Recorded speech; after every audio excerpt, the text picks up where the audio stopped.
You're listening to the Geekcast Radio Network of podcasts. This is Megatron, leader of the Predacons, and you're listening to the Beast Unleashed podcast. Excellent, yes. You've just jumped inside the pull bag. Join TFG1 Mike and the rest of the comic crew here at the GCRN as they make their great escape into comics.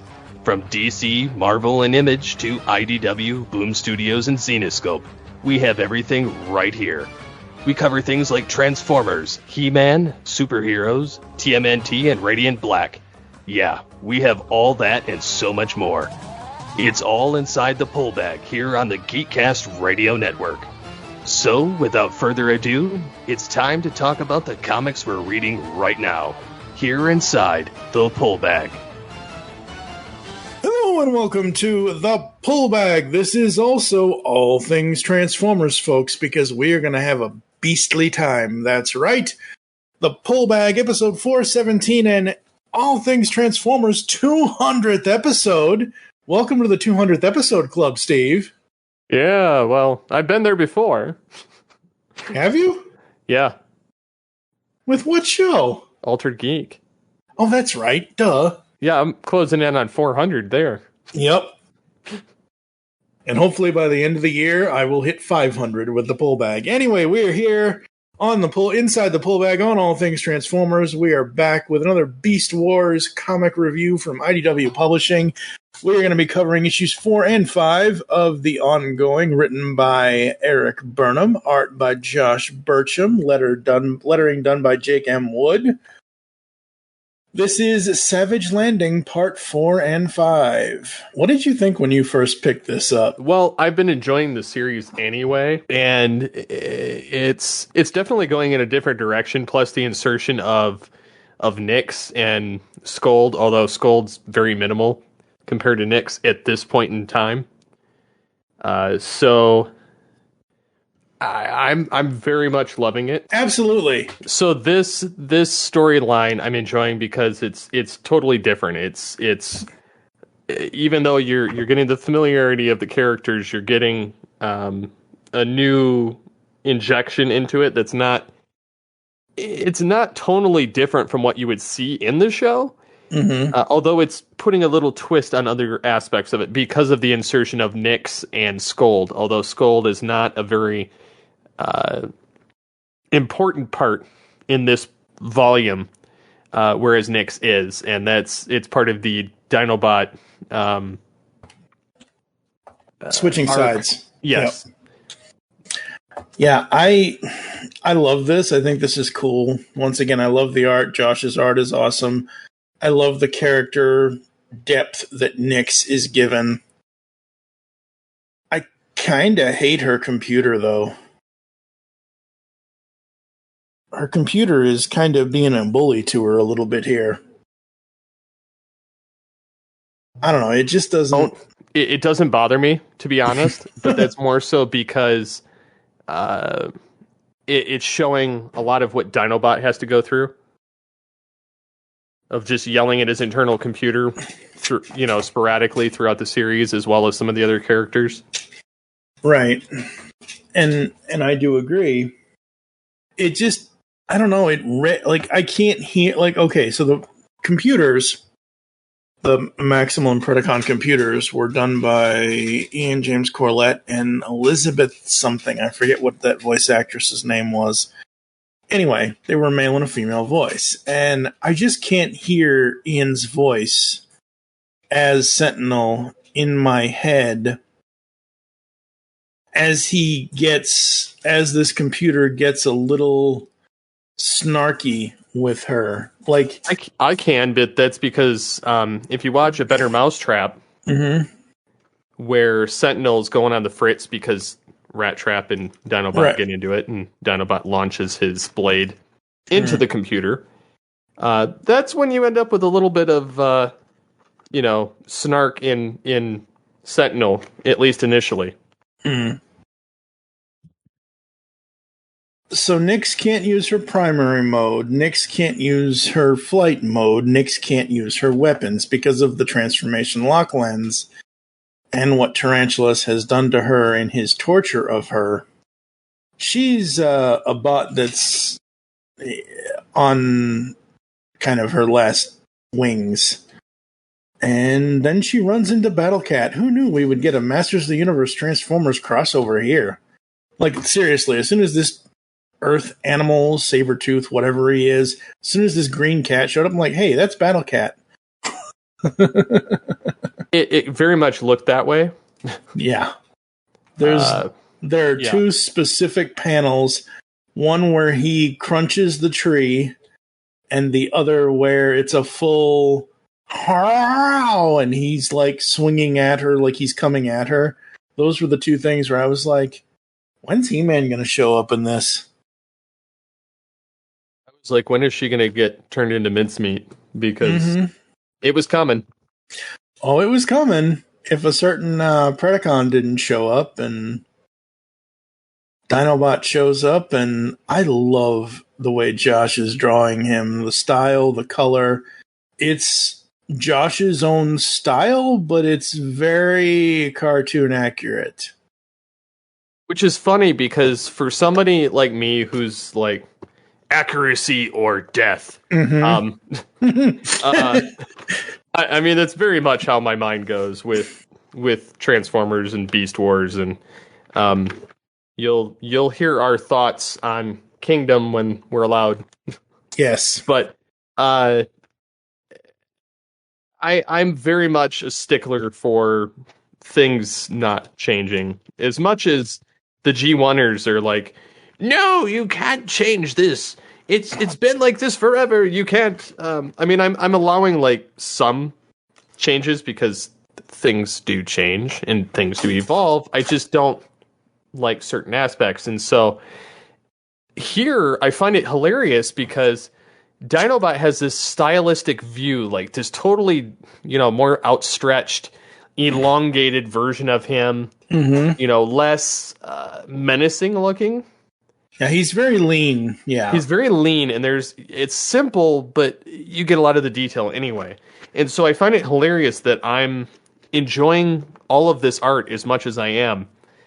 And I think it's a testament to not only the story, but to Josh's ability to draw and color a story on this, and it comes out beautifully. Like it definitely grows on me the more I read it.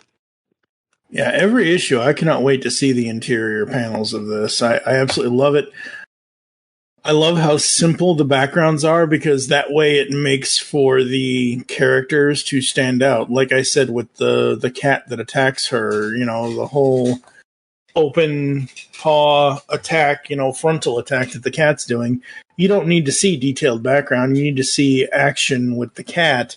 Same thing with Dinobot and Nyx and how they are interacting. Like, how did you find me? And,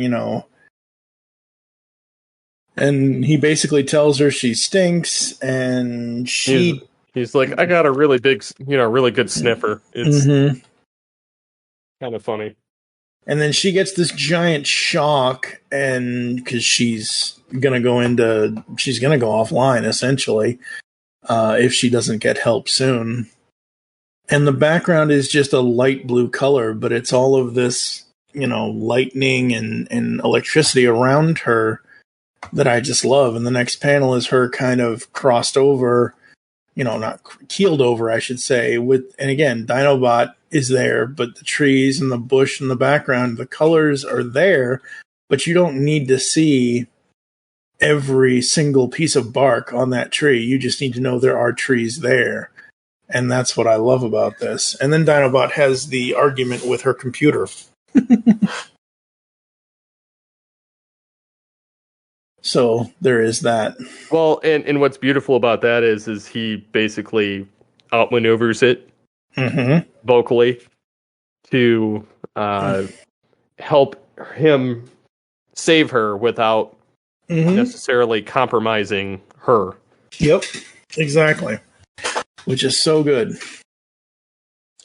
We get back to the Axilon, and they are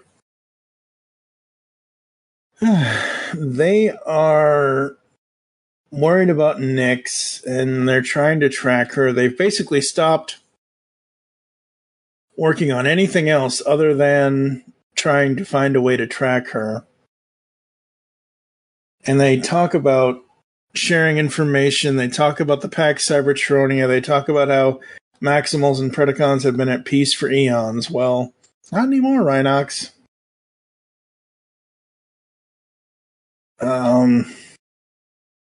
We get Rattrap coming in here and, snagging some blue box from Nyx's room, and all of a sudden they get a signal lock. Tell me that ping means my idea worked. And apparently Optimus has had a genius idea to track Nyx. And I do love I love the exchange between him and Rhinox. And you said you were just a soldier. Shh, you'll spoil my reputation. And then we get back to Megatron. Well, I think it's funny that they finally get him, get freed. Yep. And it's Tarantulas that gets him out. Mm-hmm. And, yeah, there is only one voice for Beast Wars Megatron, folks. Sorry about your luck, but there is only one Megatron voice for Beast Wars. Predacons, we are free to hunt. Our primary target is Dinobot. Secondary target is the escaped Maximal. We're all going. And we don't come back until we've tasted victory. Yes, victory and vengeance. Yeah. See? That's Beast Wars Megatron. Yeah, not... Just, no. Don't do it. I know. Heaven forbid we get nixed by Netflix. Wow, hey, that was actually funny. You can't use that Bat character. I could spoil this. She's not in Kingdom. Yes, yeah, Nyx is not in the... We'll just nix that idea right here. Yeah, nix that in the bud. And I love that Megatron does the whole, like, he basically tells the computer to no one else except him can override the override stuff any longer. Yes. Voice code Megatron. That's right. Although it's funny because Tarantulas does it anyway. Later on. He does, yes. Yes. And the Maximals are looking out for Nyx, and they see Dinobot. And Optimus is like, Predacon. Let's get her back. And they all go charging. It seems we've been noticed. Dinobot makes his introduction. And Cheetor tries to attack him, doesn't really work. Yeah. Stupid Cheetah. He just like chokeholds him. He's doing a wrestling move on him. He just shoves his hand out and he just runs right into it neck first. Yeah, and even though Cheetor is a full-grown cat, in that panel where Dinobot grabs him, he looks like he's a kitty that's maybe less than a month old. Oh, I know. And then Cheetor's like, why do I suddenly have the overwhelming sense of deja vu?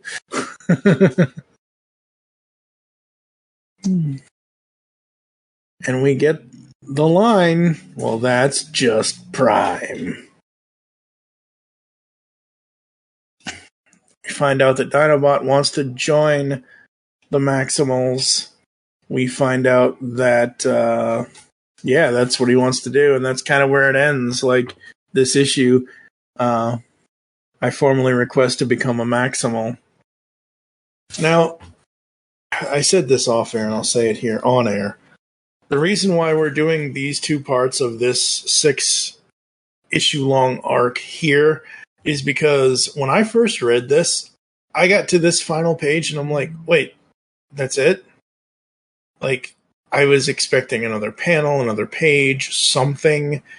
And I get it. They want to leave us on a cliffhanger, and I get it. It's supposed to be a monthly read comic, so you come back to get it each month and buy it each month at your local comic shop, and that's all well, good, and fine. But there are just some comics that read, at least for me, read so fast that it's like, wait, where's the rest of it? That's all? What are your overall thoughts on issue 4? That issue 4 was a great gap to the next section. Mm-hmm. So it's very... It plays into the story, but it's not necessarily filler, but it's bridging the gap between one issue and the next. Right, yeah. Absolutely. Yeah, it's very much a gap-filling thing. Like you said, it's not actual filler, but it's a meant to be, oh, we're setting this up. This is the setup, and hopefully the next issue we will get the payoff. What would you rate issue 4, 0 to 5? Just because the interestingness with Dinobot and some of the other aspects, I would probably still give it... I would give this one a 4.5 out of 5. Not quite a 5 because there just wasn't enough going on yet. Yeah. But I definitely enjoyed what dynamics were in this issue. Right, absolutely. I'm going to give it a 4. Wasn't anything about the art or the writing. It was just the fact of it just went a little too fast for me. And as I said, it's more of a setup than anything else, and I still dig it. I still dig all of Megatron's lines. I still dig everything that they're doing. It's just that it felt like, hey, this is a Saturday at the Axilon kind of thing. Because the Maximals didn't really have too much to do in this, at least in the beginning, in the 4th issue. 12 years in the making. After 6 Top 100 countdowns, the Geekcast Radio Network, along with 33 participants, are launching our Top 100 Transformers Characters Countdown. August 8th, 2021. 35 years after Transformers the movie was released. Don't be the only con left out of this one, folks. Because, really, whether you're a Predacon or a Decepticon, you want to be at the top. Right, Megatron? Yes. Tune in to Geekcast Radio Network's Top 100 Transformers Characters Countdown from August 8th through September 17th, 2021. 6 parts, 6 Constructicons. Learn who will fall and where they will fall, because one always falls. Transform and transcend here with us on the Geekcast Radio Network. Why nobody love Waspinator? So moving on to Part 5, Issue 5, Savage Landing Part 5. Same creative team, Eric Burnham, Josh Burcham, Jake M. Wood on letters. We get to where we left off. And where we left off is Dinobot in a cell. It's not a jail cell. It's a holding area meant for malfunctioning protoforms. Seemed appropriate. You think I'm malfunctioning? The thought hadn't crossed my mind. Oh god, I can so hear Gary and Scott in my head. Then it's just creating a voice for Nyx. Mm-hmm. Which I think is good. She's a new character. We need to know more about her, how she is, how she feels. We know that Optimus is a young leader here. He's not the old and grizzled gorilla that we see in, like, the End of Beast Wars or the End of Beast Machines kind of thing. He's a young leader here. But this whole issue is to basically set up Dinobot and Nyx and their potential friendship and Dinobot's eventual, like I said, he wants to switch sides. And I shared this on Facebook at the time, but I love this whole exchange with them. I think my favorite part is that full-on splash page. I did not torture you. You can clearly see the size difference. I did not torture you. Mm-hmm. Sorry, I'm no voice actor, folks. I try, but nobody will hire me. Oh, stop it. I love seeing the size difference between them. Like, he is literally towering over her, and she's like the size of Rumble kind of thing. Oh, yeah, totally. And so they have a conversation here after that scene where he asks her, he says to her, "Tell me then, what do you know about Predacons? Not hearsay or prejudices. Any action can be molded to fit a negative view. What are you certain of to your core?" And she says, "You're violent, you're aggressive." Well, we're largely a warrior caste, so that's as it should be. Actually, no. And then he goes into this whole history of what the Predacons really were, and he even says to her close to the end of this, he's like, "To be clear, if you had come at me with a weapon, I would have killed you without hesitation or remorse. But instead, I saw you defenseless and hobbled, yet refusing to give in. I respect that." And, aw, ain't that sweet? Rattrap's watching the love story. One thing I hope they don't do with those two is make it a love story. Yeah. I think that it would be good as like a mentor-mentee type thing. Yep. Like, almost akin to like everybody how they treat Cheetor. Mm-hmm. I think that would work well for these two. I think turning it into a relationship, I think it would be a terrible idea for these two. Yeah, no. The only relationship I have ever really acknowledged in the Beast Wars canon, at least in the American 96 series, is Tigatron and Airraiser. And to a lesser, not literally a lesser extent, but Silverbolt and Black Arachnia, but that's a whole other soap opera. Well, he's literally a dog, so. Mm-hmm. And Rattrap, even though he's spying on them, we get this little exclamation point message pop up. "I'm not dodging anything. Let me just enlarge this and the frag." Yeah. And weird message on the screen. "We're boating up cold. There's some Preds." Yep. And we go outside to the Predacons, and they are outside the ship. And do we launch a blitz, Megatron? No, I don't think so. A crash-landed, damaged, lightly armed science vessel doesn't require such an attack. We'll simply walk over and let them feel their doom approach. See, it takes someone who knows the speech patterns of the Megatron. It's going to be really hard.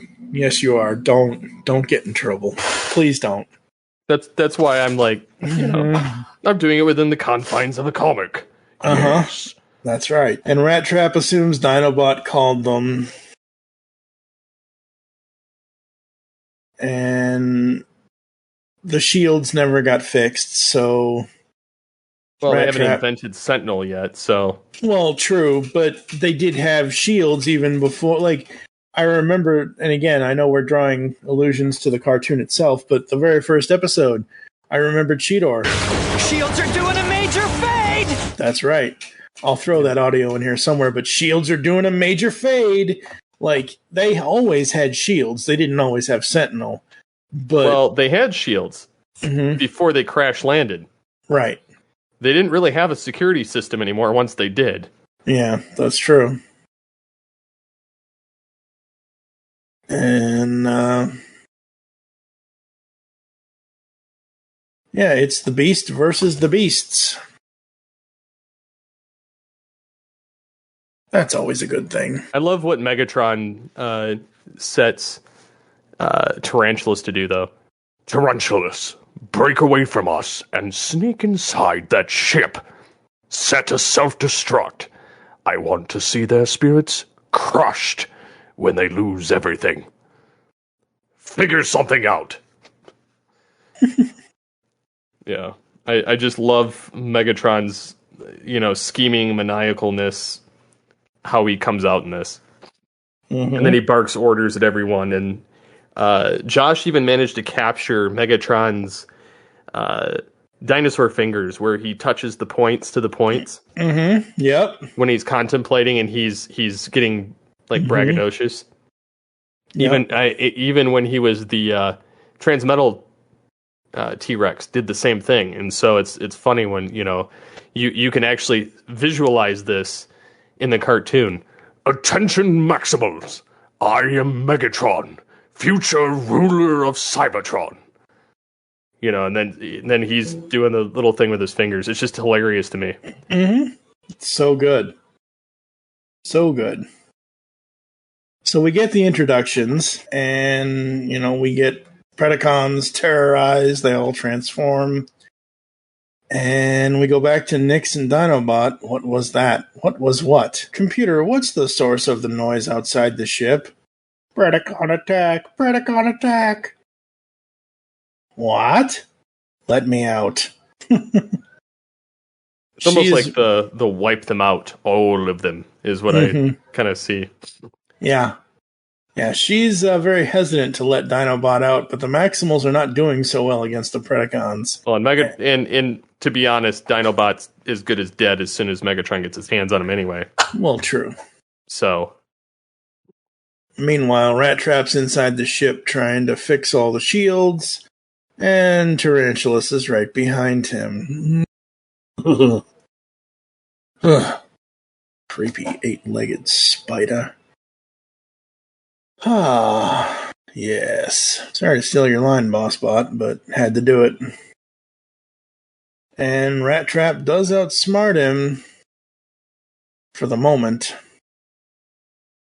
Yeah, but that seems to be always the case with Tarantulas and Rattrap.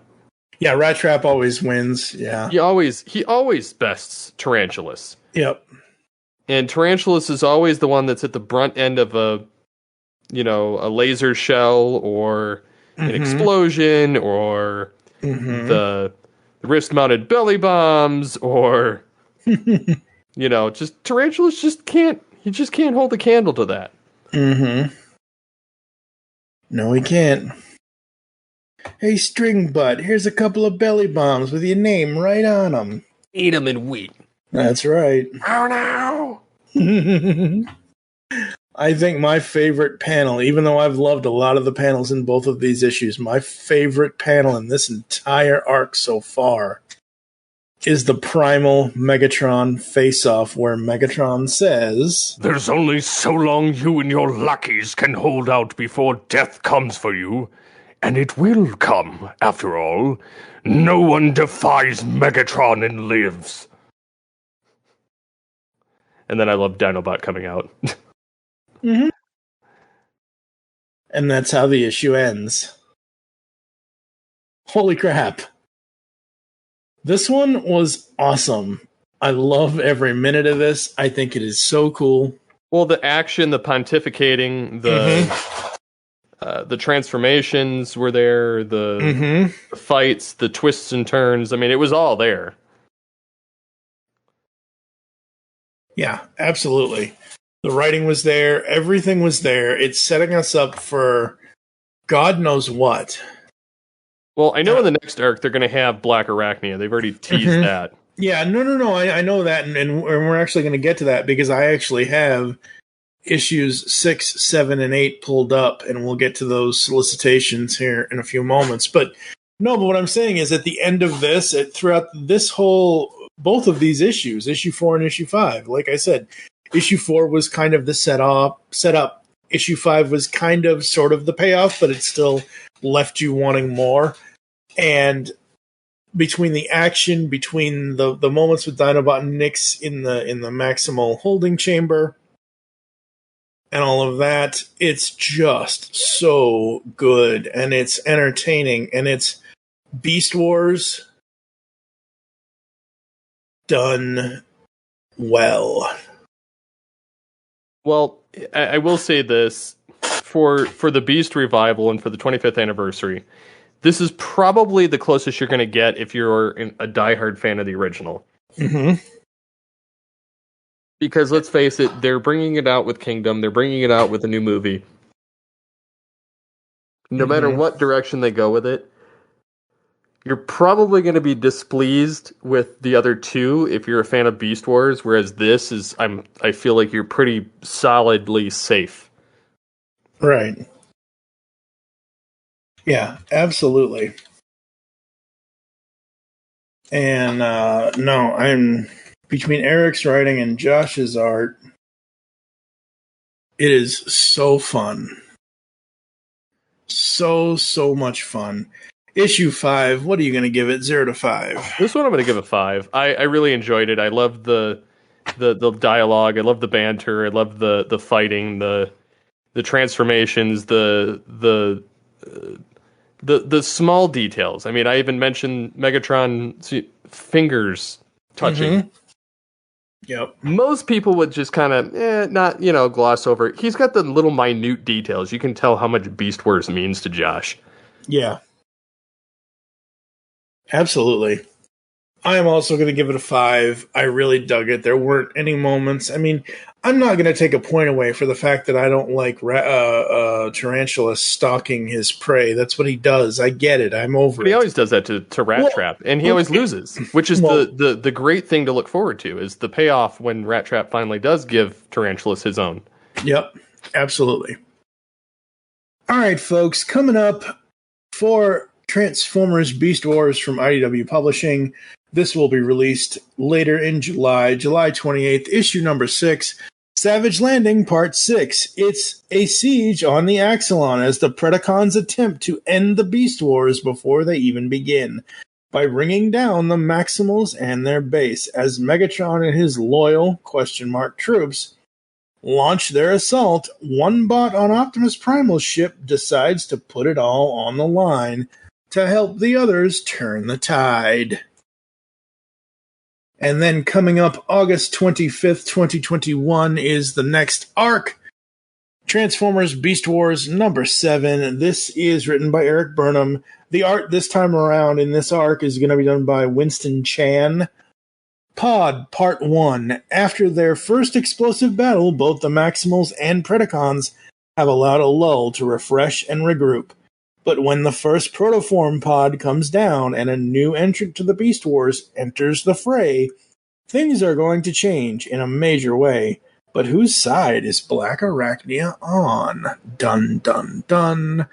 Coming in September 28th, 2021, Transformers Beast Wars number 8. As I said earlier, Eric Burnham on writing, Winston Chan is on the art for this arc. Pod Part 2, Black Arachnia has made her way to the Maximal ship, the Axilon, and encountered her first Maximal, Cheetor. Now she's gone missing again, and it's up to the whole crew to find the mysteriously disappearing spider before she finds them. Yeah, I'm excited for this series, folks. This is awesome. So much fun. I'm a little curious how this is going to play out. I mean, I know that they just gave the reinforcement of Dinobot to the Maximals, so they don't technically need Tigertron yet. Right. But I'm waiting for Tigertron. Waiting for Tigertron, huh? Yeah, who knows? I don't know what's going to happen, and I like that. I love that we get the little previews, the little teasers, the little descriptions, and it's just a thing for me to get excited for future issues, and I cannot wait. All right, folks, I think that's going to do it for us here inside the Pull Bag and on the 200th episode of All Things Transformers. Anything you want to say, sir, because this is your 200th episode for ATTF? Did you ever think you'd get ATTF to 200 episodes? Oh, no. I tried to kill the show 3 times. It just won't die, so I've come to the realization this show just has to keep going forever. All Things Transformers, folks, was designed on the indestructible spark of Starscream. Oh my god, it's the rampage of the Geekcast Radio Network. Ooh. No, it's Megatron. Well, hello. All things boil down to Megatron. Well, yes, obviously, but hello, Indestructible Spark, Rampage, Dinobot, all that. Anyway. All right, folks, coming up in July here inside the pull bag, we have got, I didn't actually plan it this way, but we've got a back-to-back Transformers timeline type of thing going on. This is the end of June with Transformers Beast Wars numbers 4 and 5. Beginning in July, we've got episode 418, which is JT from Saskatoon joining me to talk about Transformers Ghostbusters crossover Ghosts of Cybertron. After that, I've got Radiant Black number 5 with Edward and Kendra Hale. Someone, I don't know who, is going to join me for Ryan Drost's creator-owned series Stealth Hammer, which has one issue currently. And then later on in July, Radiant Black number 6. And at the end of the month, we'll be back with Beast Wars number 6. So that's what's coming up here inside the pull bag. Where can the people find you online, sir? At the Twitters, at SCP21. I am at TFG and Mike. You can hear all the other contact info in the outro. Make your great escape into comics, and we will catch you next time here inside the pull bag. You wouldn't be here unless you had nowhere else to turn. So let's cut through the signal noise, shall we?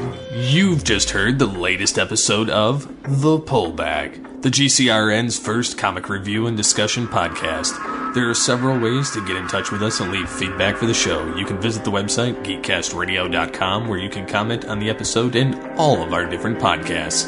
You can rate and leave a review for the show on iTunes. Be sure to leave us feedback. Become a fan of us on Facebook, facebook.com/thepullbag. Send us an email, feedback at geekcastradio.com. Follow us on Twitter at thepullbag and at geekcastradio. So until next time, make your great escape into comics and unleash the geek in you.